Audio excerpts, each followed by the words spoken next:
Slim, I understand, I remember you saying that you were drafted, you did not enlist. That's right, yeah. And where you got the letter from Uncle Sam? Yeah. No, No? first I had to register when I was 18 years old. And where did you live then? Was it Jones Chapel? or At Coleman? Jones Chapel. Jones Chapel. And I lived in Jones Chapel when I got the notice, too. Yeah. Then I was drafted. I was at the Fort McClellan for my physical, and I come back and stayed about 4 weeks before they sent me to Atlanta. And then from Atlanta, Do you remember where, like Fort McPherson? Or? Fort McPherson, where they done the training, yeah. Okay. And we went from Fort McPherson to Wichita Falls, Texas, Chesapeake. And that's where I had my base. Was it by bus or train? Troop train. Troop train. Yeah. Okay. Yeah. Well, you know, still everybody managed to have a little fun, didn't they? Oh, Even yeah, they though- did. It was interesting. Unless you went on a long trip, like we had to go from Long Island, New York to L.A., California on a troop train, and that wasn't fun. It was too crowded, and it was slow, and that wasn't fun. But other than that, traveling around was pretty How fun. long were you in New York? Was there all the winter? Oh, winter? Yeah, we was there after Oh, all my the snow, gosh. and when the snow broke, we went to Florida. And then that's when I got into my outfit. Then we went to New York and California. Yeah. Okay. In California, remember where you shipped out of? L.A., and we went to Sydney, Australia. Oh, my gosh. And then from Sydney, Australia. And that was a troop ship? Yeah. Did you get seasick or anything? No. Oh, But you our don't? ship busted. We got into a storm and our ship busted. Oh, my gosh. Our clothing got all wet. We got new clothes when we got there because they were in the hold and they got all wet. But Did they repair the ship or? it was a you have USS something General come out? Fremont, and it was brand new, and I never heard no more about it. It was a new ship. We was the first troops on it, and but I never heard even where it got back home or not from India when we got there. And that was into Sydney, Australia? No, we went from Sydney, we got stuck in Sydney, Australia, in the mud at their dock. Oh, my gosh. They unloaded the ship there. That was fun. Oh, my goodness. We went to a ballpark and stayed all day while they was trying to get it out.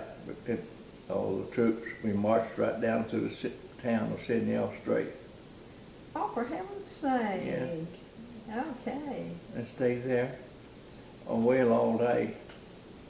And they didn't get it out that day, but the next day they did. So then we went from there to Calcutta. To Calcutta. Yeah. What was your mission there? What were you doing? We were just on our way to Calcutta. Okay. It was on our way. They stopped there we stopped in Australia to get refuel and food, stuff like that. Okay.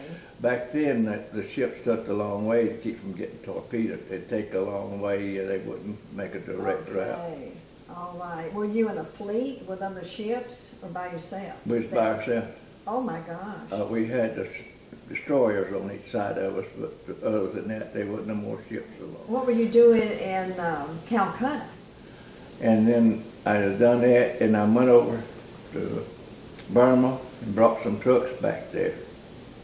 As soon as we got back from going over there and getting those trucks, but that was an experience by itself because we was on that Burma road, Oh. bringing those trucks back. Not all of the Burma road, but part of it, and Well, no they bridges. Were, they were bombing that road, weren't Oh, that they? road was something else. And when a truck would break down or fall off of one of those cliffs, they just leave it. If there was anybody on it, I didn't see them go get them. But they was crews that done that, but they were at the back of the convoy. So you just had to keep the convoy moving? Was that the Yeah, thing? that was the main thing, yeah. So Keep it moving. Yeah. Were you moving supplies? no, just those trucks. Bringing the trucks in. Were you actually driving a truck? I was driving one, hauling one, and pulling one. Driving one, hauling one. And pulling a Jeep. The roads were so narrow you couldn't, it was just a bobtail truck. And you put a weapons carry on the back of the truck, and you put it with a Jeep, you tied it and towed it. You couldn't have nothing any longer because you couldn't make the curves in the road with it. It was that crooked. It was that crooked, and some of them you had to back up to turn those trucks in. Oh my gosh. And Boy, you had to see it to believe it. You were still, what, 18, 19 years old? Yeah, I guess I got back home before, when I was about 21, yeah. Yeah, I watched a lot of those roads over there in India, and I was looking for some of those places. I saw it on the TV where they played them, these truck drivers was doing those. But I never saw any of the roads that I was on. If I did, I didn't remember it. But they cut them out of those mountains, and it was unreal. Just very, very narrow. Unreal. Did you actually get shot at? Did any bombs No. hit your convoy? Never. And it was just that one time that you had to do that? Yeah. And then you went back to that cush job. Yeah, and stayed there till my time come up to come home. Man, I tell you, God was with you. Huh? I said that was through Mama's prayer. Yeah. Yeah. It was all right. So, It sure was. and they paid you your base pay and half of it again. That was what was good. It paid good. For them lieutenants to come down there and ask you for so many golf balls, and you'd say, well, you can have 2 or you can have 3. That's what turns you on when you could tell them officers they could just have so many. That was the fun part. Yeah, that was the fun part. Yeah. And showing movies. Oh, yeah. Yeah, yeah.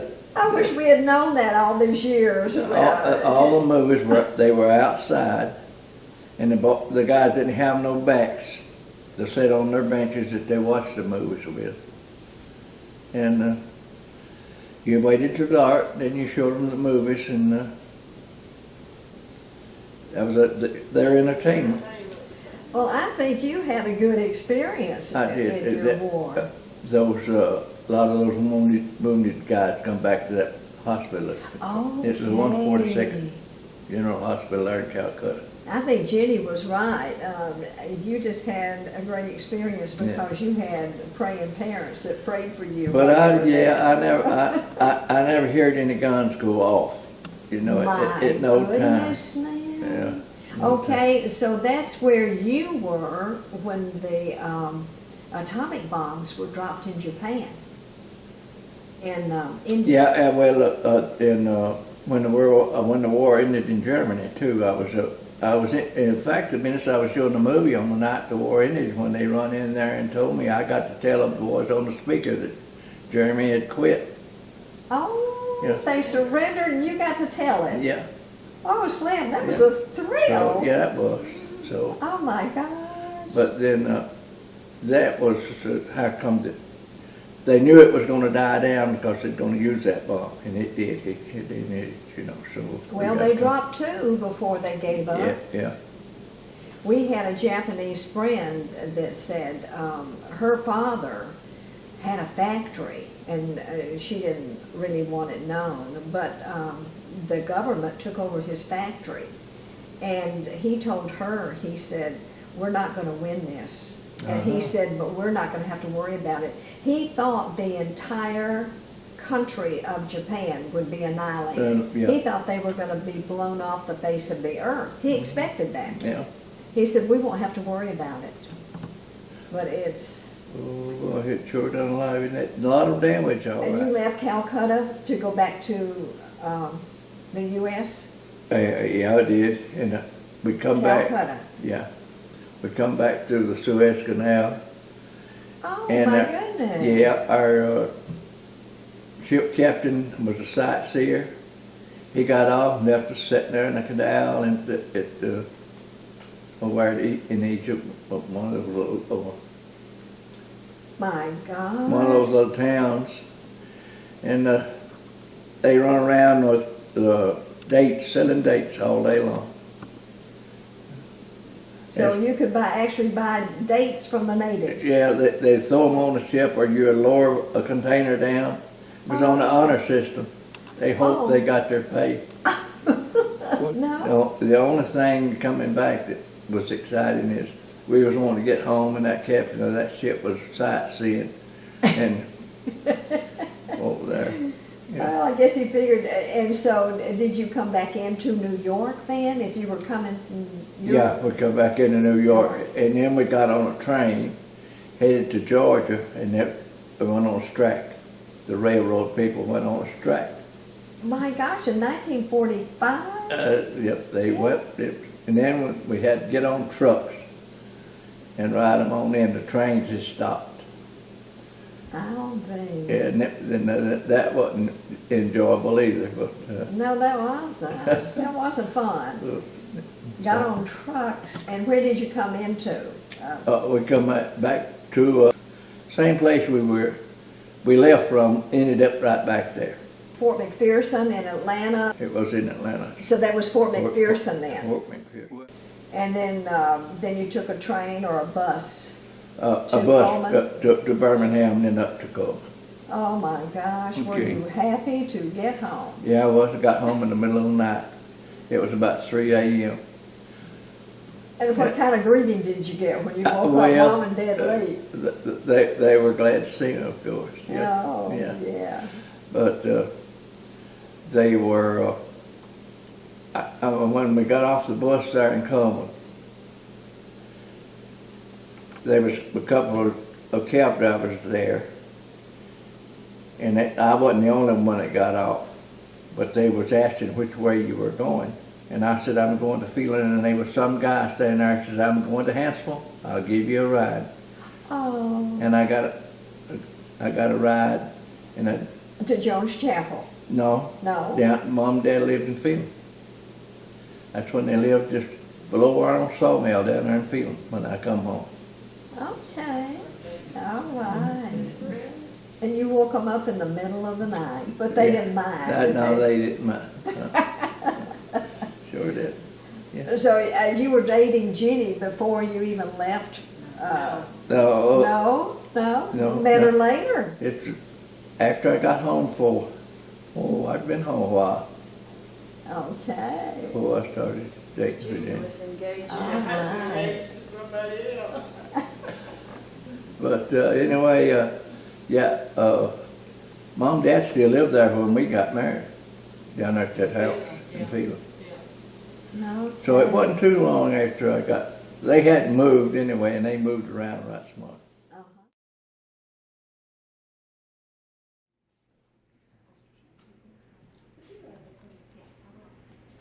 Now, were you drafted or enlisted? Pardon? Were you drafted or enlisted? I enlisted. Oh, okay. What, do you remember the year?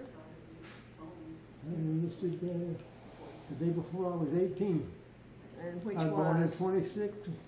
26. That would make it one. I think I enlisted in 43, December 43. Okay. What month is your birthday? I've forgotten that. December. Oh, goodness, okay. Went to San Antonio, Texas. From San Antonio, went to Camp Roberts, California, for 6 months basic training. Came home for 10 days. Went back to California. Shipped out from Los Angeles. Troop ships headed for the invasion of Japan. Dropped the first atomic bomb while I was en route. Ended up in Eniwetok. Had 9 ships in our convoy. When I got to Eniwetok, there was hundreds of ships ready for that invasion. After the second bomb was dropped, the Japs decided to head it up. Thank God for Harry Truman. From there, I went to Leyte. Spent about a month in Leyte. Got sick, bad sick, amoebic dysentery. My outfit got away from me. I had to join another outfit. From there, I went to Cebu in the Philippines. Spent about 6 months in Cebu. From Cebu, we went to Guam. From Guam, we ended up in Saipan. Saipan, we headed for home. Thank goodness we were home. So she began to realize that he really Ended up in San Francisco. 30 days later, I was on the way home. So your military duty was it how long? From 40 to 40, December 46. December 43 to 46. Okay. You lived in Houston then? Oh yeah, I was born and raised in Houston. Okay, I had forgotten that, Carter. Third generation. Yes. My grandparents, my great grandparents landed in Galveston in 1845. Oh my word. Where were they from? Prussia. Prussia. Prussia and Germany. Yes. What was their names, Carter? Also, my brother's family. And Wagner. And we had Koppel, Wagner, and Bocale. So you enlisted right there in Houston. Yeah. I guess there's all kinds of. Claude, without an E. Okay. Claude, A-U-D. Claude Hood, and he was born Florence, in Florence. yeah. I be doing 1880, no, 1890. Mama was born in 92. 1892. Yeah, Daddy was born in 1890. Okay. And I know at least you had one brother. One brother lost him with cancer Uh-huh. 8 years ago. Was it just your two boys? He was. Okay. So when you found that Alabama girl, you know, that was That was quite a okay. connection, wasn't it? Yeah, it was. What a coincidence. That was meant to be. Probably so. Probably so. We've been over 60. Yeah. You've been married over 60 years. Over 60. Oh. I know. I know Well, I know it's everybody's With been the same there. woman, can you imagine? Yeah, when you get a good one, you keep If it. I don't watch the time, if I go home right Oh, school is Lord. over. Everybody appreciates your service. Oh, my girl. Thank you, ma'am. And just, well, I'm so glad you made it back to tell Oh. about it. I know, it's a frightening time. Thank you, Carter.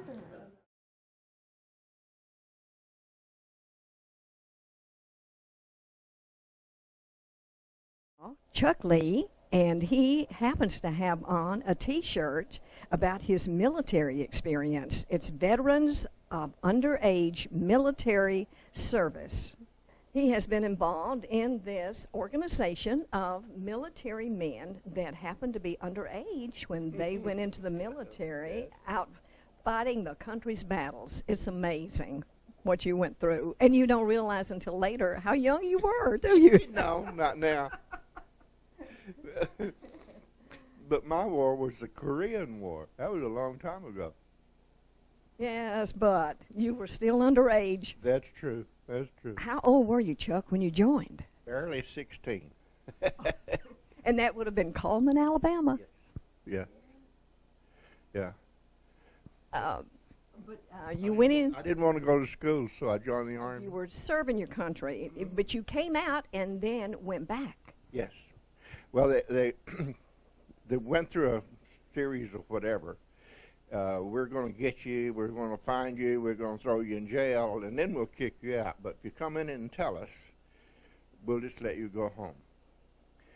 So I went in and I told them that I was underage. Okay, all right. And nothing happened. So after that, if anyone asked me how old I was, I would tell them the truth. And I was in for almost a year, ended up in Korea that time. And because I was so young, everybody knew I was just a kid. And someone asked me, how old are you anyway? Well, now I'm on my truthful line, so I said I'm 16. And the lieutenant dropped this, whatever it was he had in his hand. You're what? And it wasn't too long after that until they gave me a discharge. That I was in Korea at that time. They sent me back from Korea and gave me a discharge.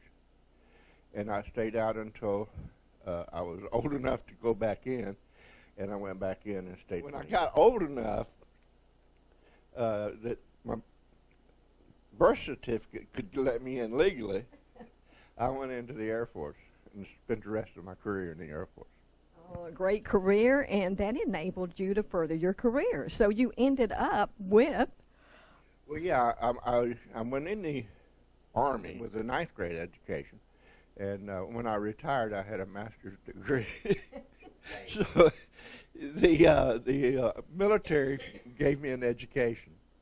Oh, now that's the good story. And so many of you were able to take advantage of that. Well, yes. A lot of, there's an organization called the Bums, of all of us guys that went in the military underage. And I haven't been to a function for some time, but we have yearly functions in here and there and everywhere with all of us.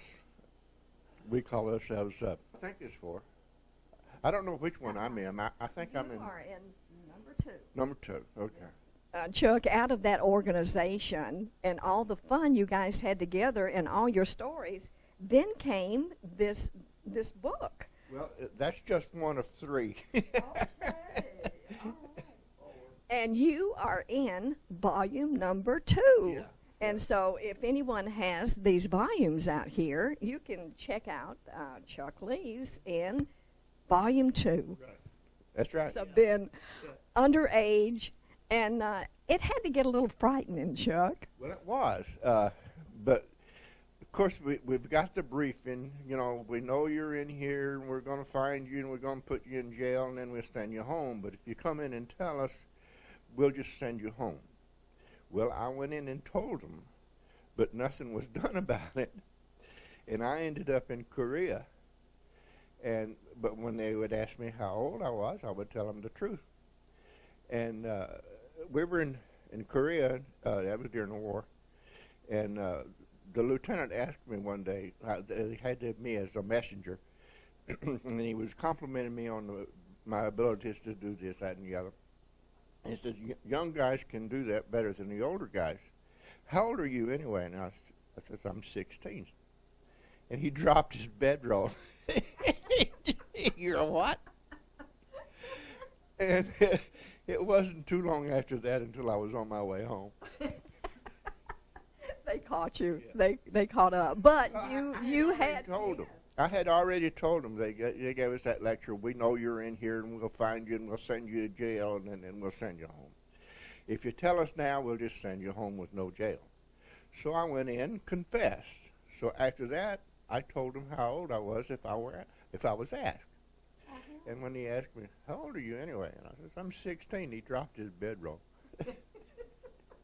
But Chuck, you were always grateful for your military career, and you were able to complete your education. So that little boy that started off at the 9th grade completed his education and ended up with two masters. I have an MA and an MBA.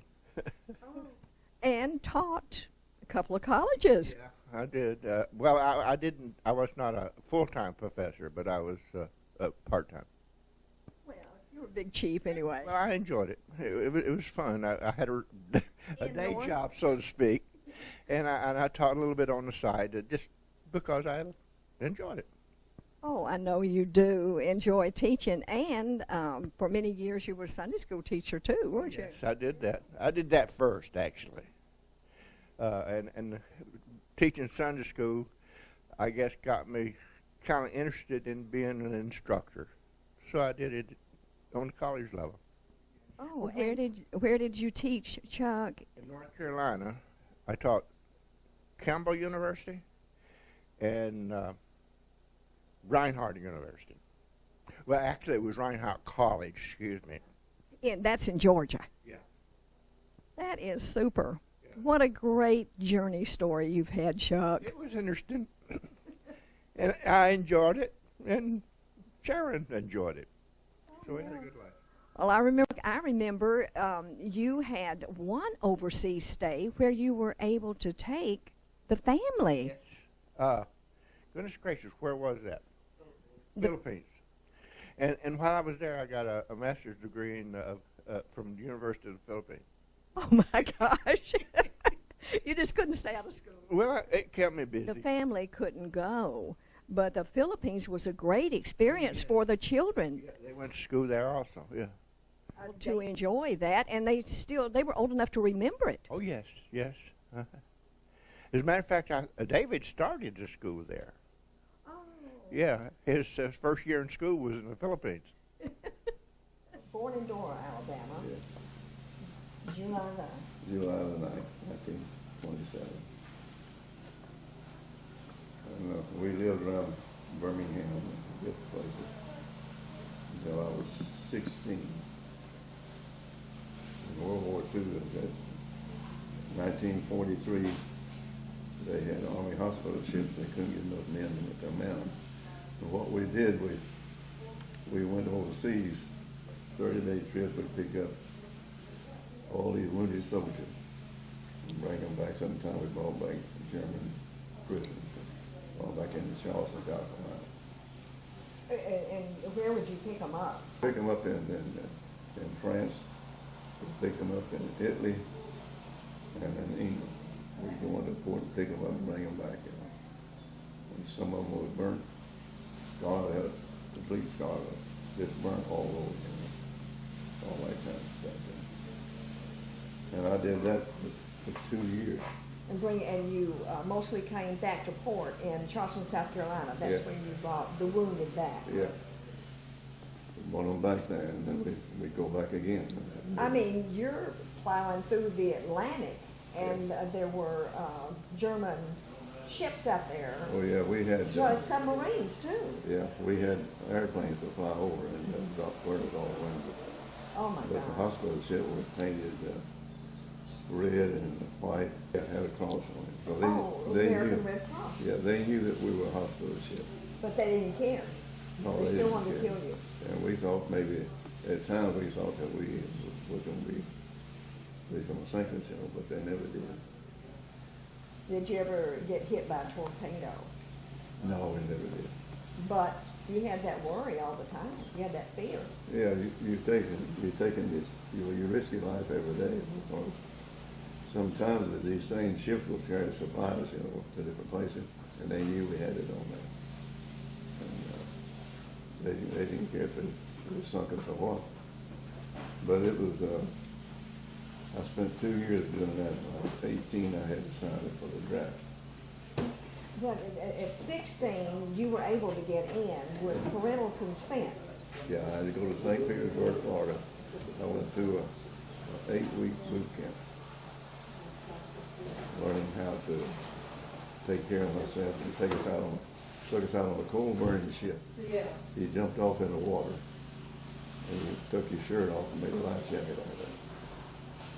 You had to tread water for 1 hour. Oh, my. And it was all, and then after you got through with that, they took you out in a sailboat, and then you had to rig the sail up and sail back in. But if you couldn't get back in, somebody come looking for you and get you. But at 18, you were drafted? 18, I had signed up for the draft. And then when I got through, I didn't want to join the Army, so I went down and joined the Navy. I was only going to stay for about 4 years and get out. But when the war broke, when I got ready to get out, we had war in Korea. We couldn't get out. I was going to be there 3 more years at least. And at the end of 7 years, I decided I only got 13 years to go. I can retire. And make a career of Yeah, it. so then I spent 16 years on ships. And we was in all kind of different things. Every time a war broke out someplace, we'd come in port, been gone for 6 months, to go back out to sea because they had trouble someplace else. And that went on. You see, when you're in the military and you sign that dotted line, your life is not your own. You belong to Uncle Sam the whole time you're there. You can't do anything unless they give you permission. But, But you had, what was the most fearful time you had for your life, Mike, in all that combat? I don't know which one was the most fearful. A lot of daily. times we would go out on the ship and we had submarines underneath them, Oh, German submarines or whatever. you knew were everywhere. Yeah, we had sonar, we knew where there's at, you know. Oh, okay. We could drop depth charges on them and things like that, and then we had helicopters flying on both sides of us, you know, they could look down and see, and then they would tell us whether it's that we dropped bombs on us on the and then we'd have to, if the ship's on, we'd probably pick them up, bring them back in as prisoners. You know. But you never knew from one day to the next one what she's going to do. If we go on a battle mission, they never tell us until we got out to sea about 2 days where we were going, because they didn't want us to tell nobody. Oh, okay. Oh, I remember the slogan, loose lips sink ships. See, I was on the USS Pollock, the USS Aqaba, I was on the Saratoga, the Forrestal, the Roosevelt, the Wright, and the Stephen A. That's 7 of them I don't work out. Which ship were you on the longest? I was probably on the Forrestal of the Saratoga aircraft carrier. Aircraft carrier. Yeah. Oh, that was interesting. Spent 13 years on aircraft carriers. And we had enough weapons on there to blow most countries off the map. Oh my gosh. We had atomic warfare. And it's so secret.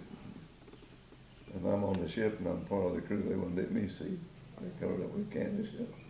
Oh my. I didn't want to see it no way. But just things like that, you know, and we had to train. And when I went in the Navy, I hadn't been in no time, and I ended up with the atomic bomb test in Bikini. That's when they had to test that. Oh my. And we had to anchor out 10 miles from where they was going to drop the bombs off, in case the tidal wave turned the ship over. And and they did the wrong thing. They had no protection. They made us go up topside and give us sunglasses and earplugs. And that was the dumbest thing they could have done. We had no dose meter to measure how much we had got in our bodies, you know. And the ship that I was on was so contaminated after we got through the test that we were pulled into Pearl Harbor and we had to tow it back with a seagoing tug to San Pedro, California. So the ship was so contaminated. Were they able to decontaminate it? Yeah, we had to destroy it. Oh my. At first, we went 300 miles to make water. We made salt water into fresh water, you know. And then it got to where they started checking and found out it had stuff in it. So. But I contribute my safety while I was in the military. I had a praying mother and daddy. You certainly did. The McAnallys were wonderful people. And they prayed for me, and I believe that's how I came back safely. And I could have stayed 10 more years, but I figured I made it this far. What year did you retire? I retired in 65. Okay, and having served 20 years in the 20 Navy. years. And God has called me that, and I've been preaching now for 47 years. I met a lady, and her name was Winnell. And she is my prayer warrior. She is my helper. And me and her work together as a team in ministry. She is your helpmate. Yeah.